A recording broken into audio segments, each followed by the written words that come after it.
नमस्कार. जर कोणी 30 नंतरच्या आयुष्यात डेटिंग आणि नातेसंबंधांमध्ये अधिक यश मिळवू इच्छित असेल तर हा भाग खास त्यांच्यासाठी आहे.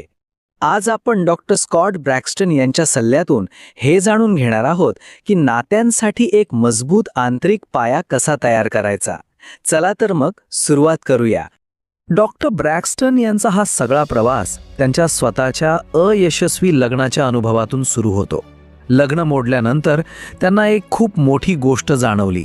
ते म्हणतात, हे नातं ज्या प्रकारे संपलं त्यात कुठेतरी माझाही हात होता, पण मी त्या नात्यात कसा वागलो याची तर 100% जबाबदारी माझीच होती. बघा, दुसऱ्यांना दोष देण्याऐवजी स्वतःकडे पाहण्याचा हाच तो क्षण असतो जो खऱ्या आंतरिक बदलाचा पाया रचतो.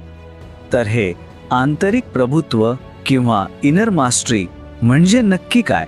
अगदी सोप्या भाषेत सांगायचं झालं तर स्वतःमध्ये एक असं मजबूत अस्तित्व तयार करणे ज्याला कुणाच्या मान्यतेची किंवा कौतुकाची गरज लागत नाही. जेव्हा कोणी आतून इतकं परिपूर्ण असतं तेव्हा त्यांचं वागणं, बोलणं हे नात्यांमध्ये आपोआपच अधिक आरोग्यदायी आणि आकर्षक बनतं. आजच्या या प्रवासात आपण 5 मुख्य टप्पे पाहणार आहोत. आपण सुरुवात करू आंतरिक प्रभुत्वाच्या शोधाने. मग नातेसंबंधांमधले 3 सामान्य सापळे कोणते आहेत ते ओळखू. त्यानंतर आंतरिक शक्तीचे स्तंभ कोणते आहेत ते बघू. त्यांना प्रत्यक्षात कसा वापरायचा हे शिकू. आणि शेवटी एक संपूर्ण व्यक्ती म्हणून अस्तित्वात असण्याच्या 5 पायऱ्या समजून घेऊ. आणि विशेषतः 30 नंतर हे आंतरिक प्रभुत्व इतकं महत्त्वाचं का ठरतं? कारण याच्या अभावामुळेच ना आपण नातेसंबंधांमध्ये अशा काही वेदनादायक चुका करतो ज्या खरं तर टाळता आल्या असत्या. आंतरिक प्रभुत्व नसेल तर आपण नकळतपणे त्या चुकांच्या चक्रात अडकून राहतो. चला तर मग आता त्या 3 सामान्य सापळ्यांबद्दल बोलूया जे पुरुषांना नकळतपणे त्यांच्या नात्यांमध्ये कमकुवत करतात. आणि लक्षात घ्या, या चुका ओळखणं हाच त्यातून बाहेर पडण्याचा पहिला आणि सगळ्यात महत्त्वाचा टप्पा आहे. यातला पहिला सापळा आहे तिच्या प्रतिसादाशी जोडलेले असणे. याचा अर्थ काय? तर आपलं स्वतःचं मूल्य, आपला मूड, आपली मानसिक स्थिती ही समोरच्या व्यक्तीच्या प्रतिक्रियेवर अवलंबून ठेवणे. म्हणजे तिने चांगलं म्हटलं की आपल्याला एकदम छान वाटतं आणि तिने थोडं जरी वेगळं काही म्हटलं की आपलं मन खट्टू होतं. इथे ना प्रतिक्रियाशील असणं आणि प्रतिसाद देणारा असणं यातला फरक समजून घेणं खूप महत्त्वाचं आहे. बघा, प्रतिक्रियाशील माणूस लगेच घाबरतो, चिडतो किंवा गयावया करायला लागतो. तो विचार न करता वागतो. या उलट प्रतिसाद देणारा माणूस शांतपणे परिस्थिती समजून घेतो. तो स्थिर राहतो. तो विचारपूर्वक आणि प्रामाणिकपणे प्रतिसाद देतो आणि म्हणूनच तो अधिक आकर्षक आणि शक्तिशाली वाटतो. दुसरा सापळा आहे तिच्या मूड्समुळे कोलमडून पडणे. म्हणजे काय? तर जेव्हा एखादा पुरुष आपल्या जोडीदाराच्या भावनांमुळे, विशेषतः तिच्या रागामुळे किंवा नाराजीमुळे स्वतःची भावनिक स्थिरता पूर्णपणे गमावून बसतो, तिची मनस्थिती जशी असेल तशीच आपली मनस्थिती होऊ लागते. मग अशा परिस्थितीत काय करायचं? बघा, तिच्यावर उलट ओरडणं, तिला चुकीचं ठरवणं किंवा अगो यात एवढं काय आहे असं म्हणून तिच्या भावना नाकारणं हे सगळे चुकीचे मार्ग आहेत. याऐवजी योग्य मार्ग कोणता? तर शांतपणे श्वास घ्या. तिच्या भावना समजून घेण्याचा प्रयत्न करा. तिच्या रागामागे काय दडलंय ते ओळखा आणि तिला तुमच्या प्रेमाची आणि आधाराची खात्री द्या. हाच एक प्रभावी मार्ग आहे. आणि आता तिसरा आणि कदाचित सगळ्यात मोठा सापळा, तो म्हणजे स्वतःला विशेष, महत्त्वाचं किंवा मौल्यवान समजण्यासाठी पूर्णपणे नात्यावर अवलंबून राहणे. जेव्हा आपल्याला स्वतःची किंमत ठरवण्यासाठी दुसऱ्या व्यक्तीची सतत गरज भासू लागते तेव्हा ते नातं आतून पोखरलं जातं. हे अवलंबित्व इतकं घातक का आहे? कारण डॉक्टर ब्रॅक्स्टन म्हणतात, हे जवळजवळ एका नशेसारखं आहे. तुम्ही स्वतःचा केंद्रबिंदू गमावून बसता. तुम्ही स्वतः कोण आहात हेच विसरून जाता आणि तुम्ही तिला एका भूमिकेत ढकलत असता. अचानक ती तुमच्यासाठी एक व्यक्ती न राहता एक वस्तू बनते आणि तिला हे नक्कीच जाणवतं. ठीक आहे, तर ह्या झाल्या समस्या, पण मग ह्यावर उपाय काय? चला आता आपण आंतरिक शक्तीच्या स्तंभांबद्दल बोलूया. हे असे काही मूलभूत सिद्धांत आहेत जे एक मजबूत आंतरिक व्यक्तिमत्व घडवायला मदत करतात. याची सुरुवात होते उद्देश, दिशा आणि सीमांपासून.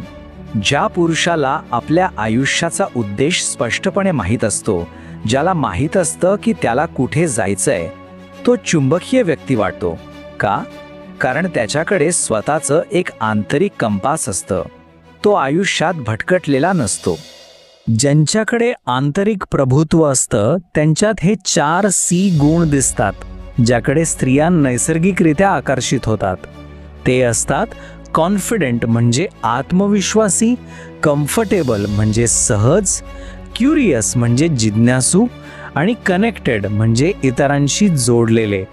आता जिज्ञासू आणि जोडलेले राहण्यासाठी खूप सोपं पण शक्तिशाली वाक्य आहे. माझ्या लक्षात येतंय की मला असं वाटतंय. हे एकच वाक्य वापरल्यानं ना संवादात एक प्रामाणिकपणा येतो. मनाचे सगळे खेळ बाजूला राहतात आणि समोरच्या व्यक्तीशी एक थेट खरं कनेक्शन तयार होतं. कम्फर्टेबल किंवा सहज असण्याचा खरा अर्थ काय? तर याचा अर्थ आहे स्वतःला पूर्णपणे स्वीकारणे. हो, अगदी आपल्या त्या अंधाऱ्या बाजूंसकट, ज्यांचा आपल्याला फारसा अभिमान वाटत नाही. आपल्या इच्छा, आपल्या उणीवा या सगळ्यांना कोणतीही लाज न बाळगता स्वीकारणं म्हणजे खरं कम्फर्टेबल असणं. आणि आत्मविश्वास. डॉक्टर ब्रॅक्स्टन इथे खूप सुंदर उदाहरण देतात.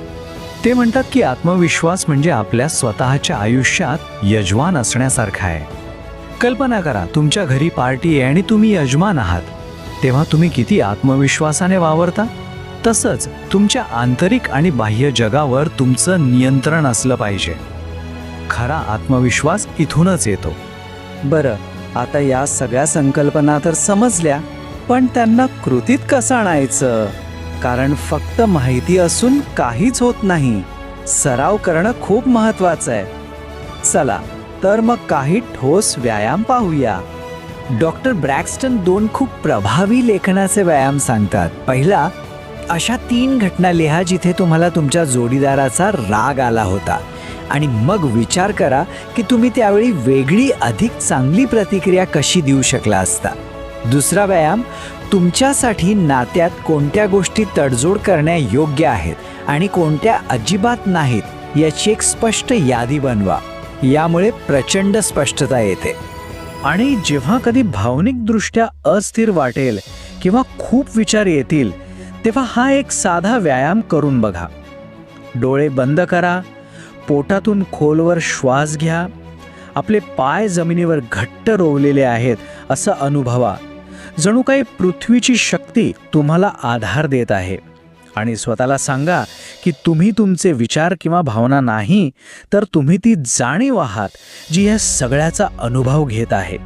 चला आता या सगळ्याला एकत्र बांधूया.